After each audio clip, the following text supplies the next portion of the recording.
What if the problem is not about how much you post or how much visibility you have?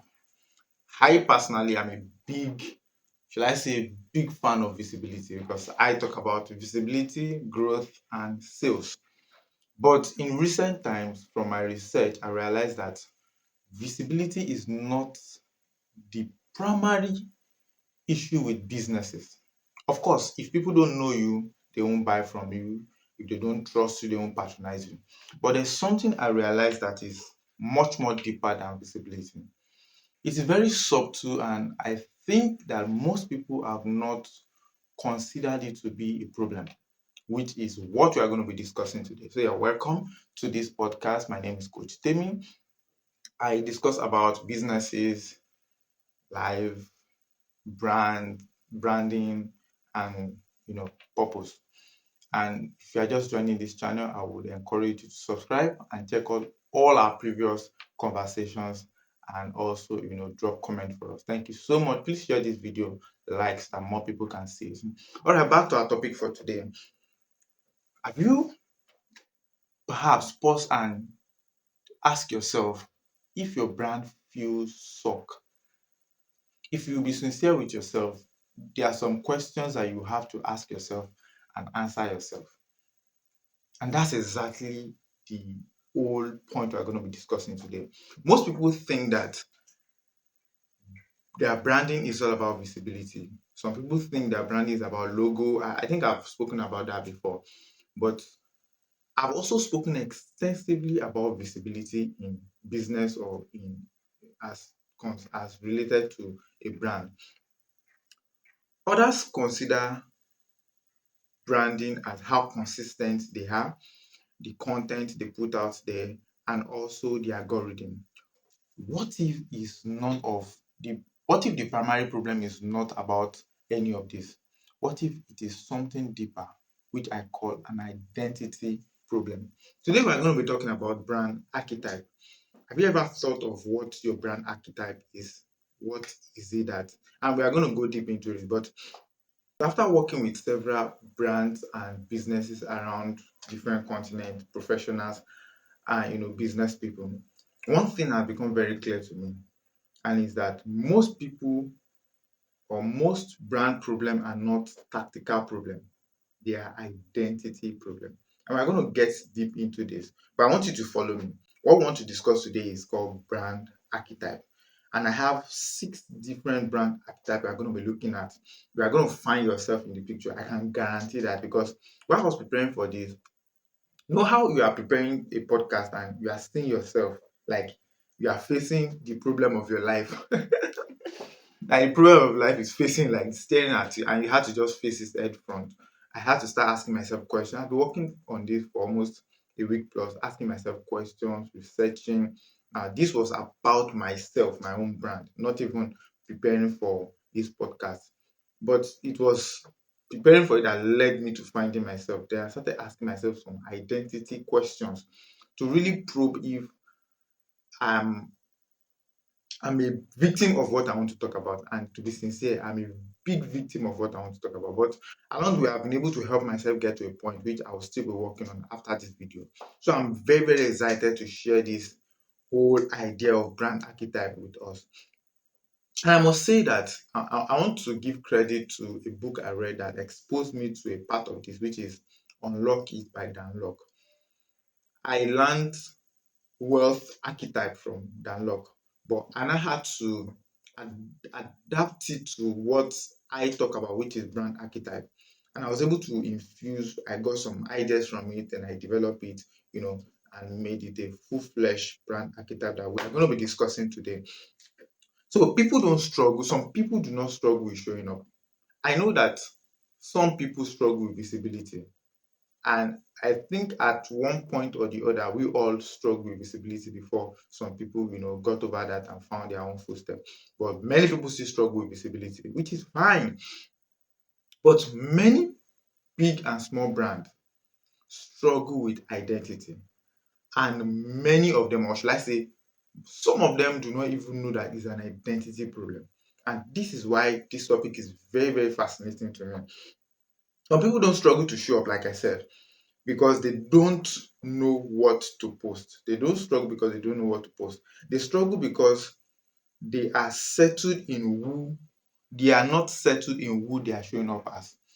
And I want to nail this down because some people post every single day, but while they are posting, there's this soft voice behind the post. Should I say is a doubt or is lack of clarity? They are doing so much, but they are not sure of how it will end. I'm looking for words to really paint this very well. From the outside, people feel they are making noise. Some people feel "Hmm, they're trying, they're doing well." Some people even think that they are doing very well by posting every single day or consistently. But inside of them, there's this fear that they have that despite they are doing a lot to show up, they feel something is missing. Or perhaps they are not getting the result they desire and they don't know exactly what the missing link is. This is the missing link. And I can guarantee that if you can stay to the end, you will find yourself in this picture because I found myself, I found other brands. As a matter of fact, while I was going through each archetype, some names were popping up in my head. I know that this archetype, this is the person suffering from it. I know the person suffering from this. So let's stay together to the end of this podcast and let's see how we can help ourselves. So brand archetypes is simply the invisible patterns that determines how people position themselves. It's funny because it is invisible. People can see your posts, people can see your ads, your marketing, your strategies, and all that. People can see all of those because they are all over social media. But no, but people rarely see your identity. Identity is what is sponsoring everything that is going on online or offline. People can see your building, your location, your office space, but still yet, behind those big buildings, there are identity problems. That's what we are going to be discussing today. So your brand archetypes show up in different aspects. Show up in the way you talk about your work. Some people don't like blowing their trumpet. They say, I don't want to blow my trumpet. I want other people to. That is an identity issue. And okay, I'll just leave it at that. So your brand archetype show up in how confidently you take up space. For example, you have this opportunity to blow up yourself, to take enough space, but you are just taking small space because you want to be humble. It is an identity problem. Some people, their brand archetype show up in how they price. For you, you like affordable price. You don't like increasing your price, even when you are delivering a service that is, you know, that requires you to add more price or increase your price. You won't because you feel people might feel you are now proud. People might feel you are doing too much. You lose some clients. It is an identity problem. Some people's brand archetype show up in how consistent they are. They can be consistent, but they feel if they are too consistent, some people would want to match up their level, or some people would want to start competing with them. So they are hiding from competitors, so they don't stay consistent, so that people will not see them too often, so that people will not copy them. It is simply an identity problem. Some people's brand archetype show up in how they respond to opportunity. Some people feel that some opportunities are not for them. Why? Because they feel they are not up to that standard. It is also an identity problem. And we're going to get deep into it. You see, we have to understand our brand. We have to understand that our brand is not just our message, it is our default response to pressure, to opportunity, and to attention. I've always said that branding is how you show up. Branding is what people say about you when you are not in the room. That is correct, but not absolutely correct. I just recently realized that branding is even more of how you respond to situations. Because I've seen two similar businesses that have similar vision, that serve similar clients, but they get different results. I'm not talking of results that are, that are close, very different results. One is getting the traction, one is getting the result, and one is just, it just seems like something is missing. It is simply an identity problem. So why is that so? It's because one is responding in a way that the other person is not responding. So that is why you can have two businesses. Let's say there's a business that is doing well, then there's another business that is trying to copy that business, copy the model, copy the structure, copy the, even employ the clients or employ the staff. But the difference will show in how they respond to opportunities, how they respond to pressure, and how they respond to attention. So you can see now that branding is beyond the logo, is beyond your visibility, it's beyond how you show up consistently. We are now looking at the identity that sponsor all of those activities. And I call them activities because without the right identity, it is it is just activities. And that is why two people can, like I said, have the same skills, tools, markets, access to the same resources, but they have different outcomes. See, most people do not choose how their brand behave. Their unresolved identity patterns choose for them. For example, you decide that okay, my brand is a luxury brand, and I'm positioning myself to serve high high income clients and all that. It's good. You have chosen, you felt you have chosen your own brand archetype, but your identity would, okay, let me put it this way. Some people start business because, or let me put it this way. Some people start business and they create their own customer avatar. We call it customer avatar. Especially when you are into marketing, you will be familiar with this. Customer avatar is what your clients look like, so that when you see them, you'll be able to identify them amidst the market, which is very fine to choose your customer avatar. But your unresolved identity patterns choose your ideal customer avatar. So you realize that you have created your own customer avatar, but the people you are attracting are not the people you created for yourself. Why is that so? Because your unresolved identity patterns is what chooses your customer avatar for you, not what you design in your paper. So what am I saying? It is very important to solve our identity problem before creating our customer avatar. If not, it will always conflict because you are choosing something, but your identity is really what is attracting your customers or your clients. All right, let's dive deep into it now. Today, I want to talk to you about 6 brand archetypes. I have a guide here, so I'll be looking at my laptop as I speak to us. So I see this archetype over and over again, not as labels, but as mirror. This is it's your reflection, and there's nothing you can do about it until you change the identity before the reflection will change. You cannot change what is in the mirror, because what is in the mirror is what we are most time trying to change. That is our visibility, the kind of content we create, but our identity is what is reflecting in the mirror. So whatever is our identity is what we'll see in the reflection. The first brand archetype I want to talk about is what I call the caged lion. And this is synonymous to a suppressed brand. Imagine a caged lion. We all know the capability of a lion, because if you release the lion from the cage, it can do a lot of havoc.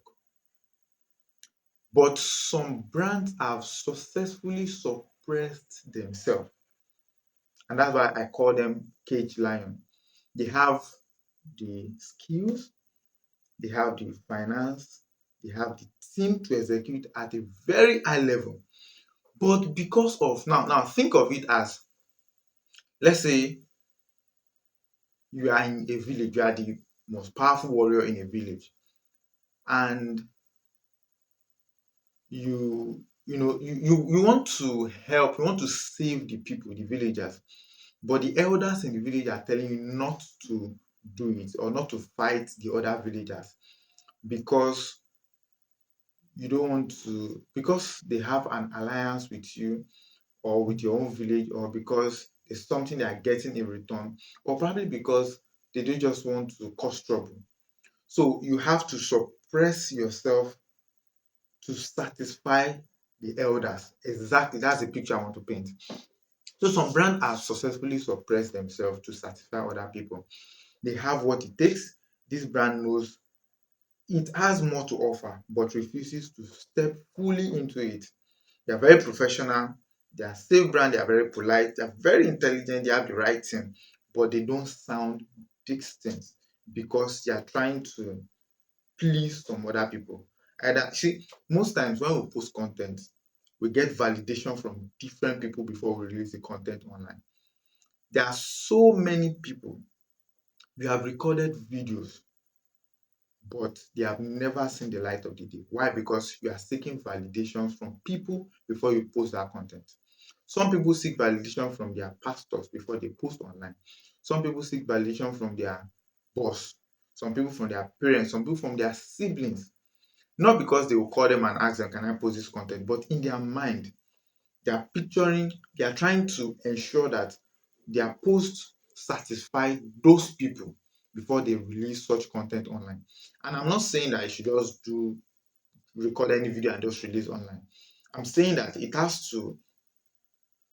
you have to validate with yourself first, not with other people. Because it's better to be wrong and be corrected than to hide for a very long time, and you cannot hide forever. Eventually, you'll be exposed. So that validation suppresses brands from entering their full capacity. So those brands, they are usually afraid of being misunderstood, they are afraid of being judged, they are afraid of being doing too much. You see, and that is why they sink. They try to neutralize their voice, they try to just maintain the status quo. For example, if they get to a place and they realize that they have found a standard in the market, they don't go beyond the standard, even though they have the capacity to go beyond the standard. So they don't set a new standard because they have successfully, suppressed themselves. So they respect, but they are always respected, but they are not always remembered. Why? Because they are good at delivering quality, but they don't set another or a better standard. They are qualified, but they are not sought after. So the biggest mistake of this brand is that they wait for permission to fully occupy their own space. Am I talking to someone? Are you such person that you always seek permission before you post online? You always seek permission before you start a new business. You always seek permission before you travel. I'm not saying you should not get, the Bible says that in the multitude of counsel, a war is made. It's good to get counsel. But if you are always validating your life by considering other people's opinion, you are a caged lion. So until that change, there's no amount of content that can fix it. So such brand can post all day long, can start different businesses, but until that identity problem of suppressing their own brand or their own strength, it will not fix it. So that is the first brand archetype. Now, the second brand archetype is what I call the chained magician. The chained magician. So these are the brands that restrict their own creativity. And it's very funny because most of these things we do them to ourselves, or we put anchors in our brands just because we don't know that they're identity problem. So these brands, These brands are bursting in ideas. They have a lot of ideas. They have vision. They have clarity. They have creativity. Their thinking is very original, but their brands feel restrained. I wrote here that they are consistently editing themselves before the world even reacts. There are some people that this is very similar to the cage lion, but these ones, they don't just suppress themselves, they restrict themselves before the world reacts. So you will hear such brands say something like, maybe this is too different. Maybe maybe I shouldn't work on this. I don't want to offend anyone. If you are always making that statement that you don't want to offend anyone, it is an identity problem. You have to sit down and look at there's something I used to tell myself that when I get to a point where I'm not sure exactly of what to do, I ask myself, what is the worst thing that can happen? Once I know the worst thing that can happen, and I ask myself, can I handle this? If I can handle it, I push. Because sometimes what you think people will criticize you for is what you really bring into the limelight. What you think people will praise you for, eventually, they didn't even notice it. Sometimes we overedit some things, and when the world now sees it, they feel it's not original. Take for instance, you want to shoot a video, you are thinking of how to get the best light. Why not start first? You have an idea you want to start, you are thinking of getting an office space first. Why not start with the idea first? So those brands restrict themselves strategically. These brands have, they have high potential but low expression. So the major issue with these people is that they are not well expressed. Some people, it's very funny because I've worked with few persons that if I was at their level, there are some things that I will be doing now that they are not doing. And I'm trying to help them see that, man, this what you are playing below your level. You are not expressing yourself. You are limiting, you are restricting your brand. It could be that they do not understand, or they are not into this social media thing, or they feel mm, they are not a social media person, they don't need to put themselves out there. But really, is that the problem?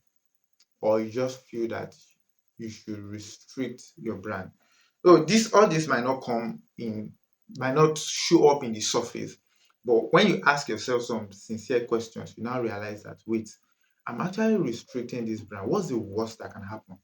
The worst that can happen is that they drag me online. The worst that can happen is that I make a mistake and people feel I'm very insensitive. Then I correct myself and move on. So, so their content is watered down. They reduce their originality to conform to what is happening in their environment. And they also, the real issue here is not creativity. It is that they are seeking permission. It's very close to the first one, which is the cage line, but this one, they are the chained magician. You know how much how much power a magician can. Might not be power, but they have skills that can give them what they want to achieve. But they have changed their hand. What they used to perform the skill is their hand, but they have changed it. So literally, people see them as normal people. Meanwhile, they have edge over other brands. So they are still branding for family expectation, peer comfort, industry norms, instead of branding for audience that resonate with their brand. Take for instance, you have a brand that can serve high income clients, but because you are scared of increasing your price, you have plenty low income clients around you. You are struggling to serve them. Yet you are thinking that you are doing a lot. But meanwhile, if only you can increase your price, you will lose many people. But then you attract the kind of clients that are fitting for your brand. So I'll stop there until they reclaim authorship over their voice. I'm reading from what I have here. Their brand will always feel like it's about to take off. You know how this is very funny because I've been there before. You know how you are always planning to build that big business, you're always planning to expand. Meanwhile, where you are right now, you can actually expand. The only issue is that you are seeking permission or you are scared. You don't know what could come out of it. You are not sure exactly what could be the outcome. So until you take authority and you just say, whatever will happen, will happen. I need to leave this level. It will always be the same. The third brand archetype I have here is what I call the hustling treasure hunter. See these people, they are everywhere. They are everywhere because they are like scattered brand. Today they do perfume oil, tomorrow they sell slippers, next tomorrow they sell bread, the next week they sell bottled water. They are always starting something new. That's why I call them hustling treasure hunter. Any shiny thing in the market is what they want to sell. And perhaps you are an e-commerce person and you feel I'm talking to you. I might not be talking to you because if you are really building a brand, then you have to be conscious of you are not just selling anything that brings money. Even when you sell those, you are not putting yourself, you are not putting your face at the forefront. It's not you that will say, I'm selling perfume oil today. It's same you that you come and say, now today I've stopped selling perfume oil. I'm selling bread. What I even tell people that come to me for advice is that whatever you want to start, make sure you have long term in your mind. You might not eventually do it for the long term, but in your mind, you know it's something you want to do for the next 5, 3, 10 years, even before you start. So maybe after 2 years, if it's not selling, you can stop it, but have that long term in your mind. So this is one of the most common brands out there, the most common identity problem out there. This brand is always busy, always posting, always doing video, always sending broadcasts. As a matter of fact, this broadcasting, always sharing broadcasts, always trying something new, but they never stick to one. It's okay if you start a brand today and you feel okay, you want to add something else to it, very fine. But you start something today, after a month, you stop it, then you start something else. Some product or some business need to gain momentum for maybe 35 years. Some need to gain momentum for 10 years before they pick up.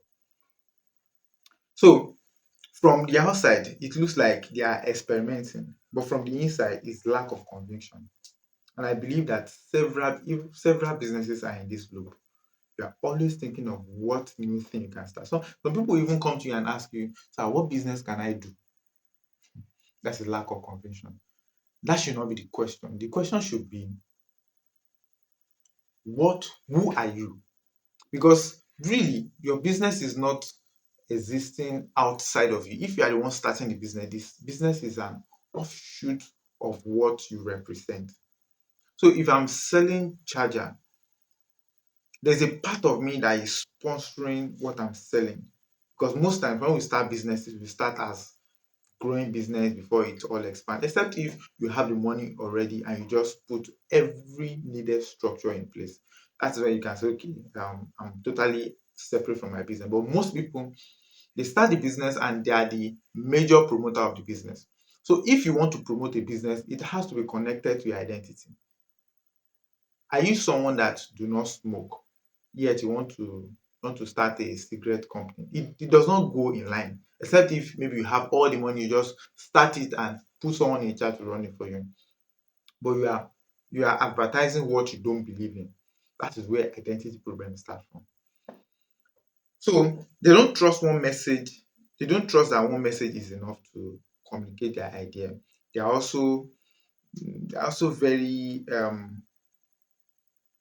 okay, brand equity is built through repetition, not novelty. Like I said, you have to stay at what you are doing for a long time before you can say it is not working. Some businesses need a test of time before you can prove them. So until they learn to choose one core narrative and stay long enough to be associated with it, the audience will never truly trust such brand. So you're wondering why people don't trust you. It's because they've seen the same you sell wig and stop it. They've seen the same you sell perfume and you ended it within 1 year. Oh, this same you started a laundry business and stopped it. You started selling ring light and stopped. How will people trust you? You were the one that was selling land, you stopped it. You sold building, apartment, shortlet, you stopped. How will people trust you? They cannot trust you. So until you are consistent at one thing, it's even funny how that some people follow you for more than a year before they patronize you. They just watch you. Is this guy really? But when they see that you've been doing that same thing, I've had people reach out to me and ask me, do you still do this business? Why not? That's after maybe like 3 years. Do you still run ads? I say, yes, we still run ads. We are not living here. So people, you need to stay long enough in that particular business before you can say it's not working. So the first brand archetype is what I call the innocent prisoner, which is also what you can call over-polished brand. Some people, not everybody are in this loop. When you try to edit too much, people don't trust you. Some people call it being professional. I understand. But we all know that behind the camera, there's so many other things that go wrong. There's so many other things that go wrong. So if you are always editing every single aspect of your life that people see, they would they will not really trust you, because we all know that uh, is performance. Yeah, I should say it's performance. So this band did everything right. They have the credentials, they have the experience, they are very consistent, but the brand feels hollow. There's no story, there's no tension, there's no humanity. You don't want people to see your flaw. You don't want people to know that you are struggling with something. Just like when I started, I realized that while preparing for this, I'm also a victim of what I want to talk about. And I had to sit myself down and ask myself some sincere questions. Okay, so really, my brand is suffering from this, and I must be sincere, really deep into it. So I'm not scared of saying that. But if you are always coming out as the perfect person, you will not be trusted. So this brand believes credibility alone creates connection, which is the reverse is even the case. When you show up, see, I'm not saying you should not use ring lights, you should not use clean videos. It's very, very good. But let people know that you also struggle with so many things. That is when people can really connect to you, because the people you are speaking to most times are struggling and they are wondering why your own life is so perfect. But when you connect with them at that level, they know that okay, it's not so perfect. It's just that there are some things you must do to be excellent at what you are putting out. So audience don't connect to resumes or fine videos or edited videos. They connect with relevance and emotion. If you can speak to their emotion, they will connect much more. So until you allow more personality in what you do, or you are able to speak to people's emotion, until you are able to add stories and personal perspectives, the brand would stay respected but will be very forgettable. People will easily forget it because there's nothing to hold on to. Your identity is not connected to what you are doing. You are only performing. So that is innocent prisoner. And most time they don't know. That's why I call it innocent prisoner. They just feel they're trying to be perfect, they're trying to, put out all their creativity, but then your story also has to be out there, because people want to know how you got to where you are right now. People want to know your challenges beyond the camera. They want to know what you are going through. It's very, very important. The fifth brand archetype we're going to be looking at today is what I call the cast away. The cast away, just like the name, they are solo struggling brands. Solo, they do everything alone. It looks like if they don't do it, it won't be done.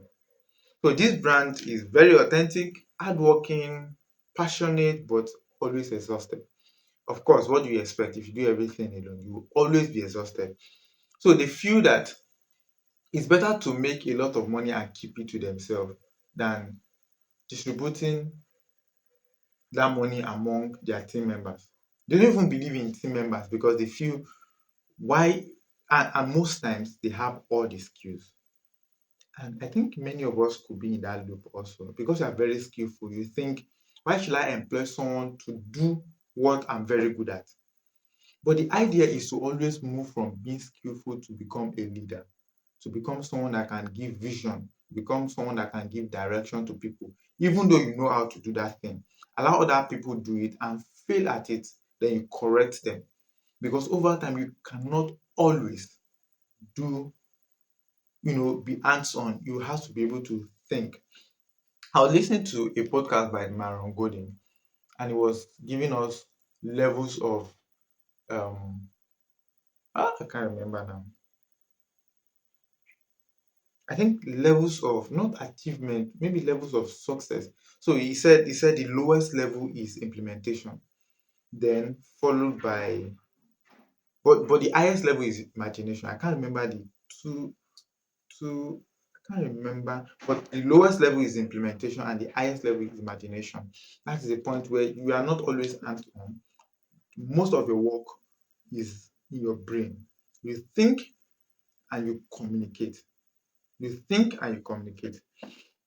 That is, you give leadership direction. So this brand confuse independence with sustainability. They feel because they can do it all, they can sustain it, which is not always true. So until they build processes, they collaborate much more with people, they create scalable brand assets, they will not move from where they are. And perhaps you are in this loop or I'm speaking to you. What I would suggest is that start learning how to work with teams or perhaps that brand you're working on. Get one person on board, get two people on board. You will realize that there's so much you can do. I even said, there was one time I said that employing people is a great blessing. Because can you imagine right now, this is about 11:54 while I'm shooting this video. I have a business that has a physical location. My admin is in the office, my staffs are in the office. My admin is in the office and my staff is in the office. But I'm not there. Yes, work is going on very well. Imagine if I have to be there, I won't have been able to shoot this video. So it's always like that. It's always like that. When you employ people, you are not you because you can't even afford to pay for their intellectual capacity. Yet they are thinking for you, actively thinking for you. And how much are you paying them? You can't pay people for their level of for what you are bringing to the table if they are really contributing to the business, because they will always contribute much more than what you are paying them if they are really contributing to the business. So I would suggest that you create processes, collaborate much more with people. Do not always do it alone. So these people feel that they are surviving instead of building, whereas we are supposed to be building instead of surviving. Meanwhile, I need to say that when you are building, sometimes it feels like the money or the income is not enough to go around.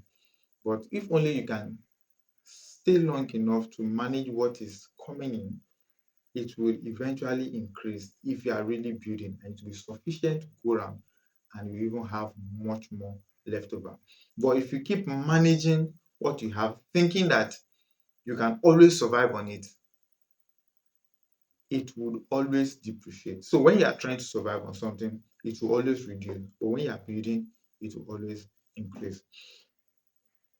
Now, the last brand archetype I'll be giving us today is the unfulfilled king or queen. Unfulfilled king or queen. This is what I call the performance brand. And this is very common in the perfectionists, people that feel that they have to do everything right. They want to be very impressive. They want to be very excellent. They don't want to make mistake. As a matter of fact, when they make mistake, they feel very bad. They can beat themselves up. So this brand, they thrive on achievement, they thrive on milestone, they thrive on win, but they are emotionally distant. Their own is just get the job done. I don't care. I don't care who is dying. I don't care who is failing. I don't care what is not going. Just get the job done. So they are willing to sacrifice everything to make it work, but they are emotionally distant. And there's no how you can lead a brand and disconnect your emotion from it. It's not always possible. As much as you can be very firm, you can be very excellent, your emotion has to be connected to it, because that is what drives your communication with your staff, even with your clients, because they are relating. And that is why I will always say that robots might not, or AI might not be able to take up some jobs, because there has to be this level of emotion that people always long to see. I know that AI is doing a lot based on, a lot to attend to that emotional aspect. But humans will always be humans. There's a way we reason, there's a way we empathize, there's a way we handle situations. And if you remember very well, I was saying that branding is not all about how we post or what we post or the algorithm or the platform we're using. It is more of how we respond to situations, how we respond to opportunities and attention. Very, very important. And that is where our identity shows up. So these people, their content says, look at what we have achieved, but rarely state how they have learned to get to where they are today. So they are always positioning themselves as this perfect brand that never make mistakes, that are always on top of their game. But if only they can also show their emotion, show their weaknesses, they will be much more, you know, they will get much more connection. However, they are well respected for what they do, but that connection aspect is always missing. And branding is more about connecting with people. Brands that last don't impress, they contribute.